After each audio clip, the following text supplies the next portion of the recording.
ठीक नहीं है, ये बहुत ज्यादा होता है। अक्षरा अक्षरा ये मत डाला, हमारे पैंटवा मत डाला हो।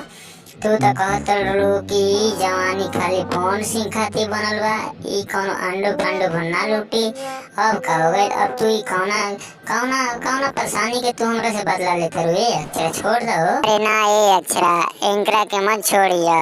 ई तारा के धोखा देले बड़न, धोखा पर धोखा देले बड़न। तू तो हमरा के छोड़ के चल गइलो इनकरा खाती, और ई तहरा के धोखा देले बड़े। ई तहरा के छोड़ के दूसरा से ब्याह कर ले। ए अक्षरा मत छोड़ियो, इनकरा पैंट में डाल ना मैडम। अरे ए बाबू खेसारी देख ला, ई ठीक नहीं के होत बाबू।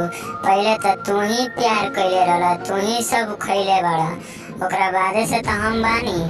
देख ला पहले तोहरो तइमे कुछ बनता, तोहरो तो कुछ दुख भेटाए के चाहिए। तू हमार बाएं काहे पकड़ले बड़ा, छोड़ दे हमार भैया। देख लगिन तारा लोगन के अब हम ना छोड़े, बड़ी तू हमरा के धोखा देले बड़ा लगिन, धोखा पर धोखा, धोखा पर धोखा देले बड़ा लगिन।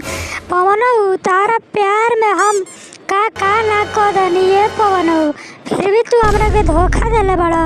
हम तारा के छोड़ब ना, चुन चुन के बदला ले, चुन चुन के।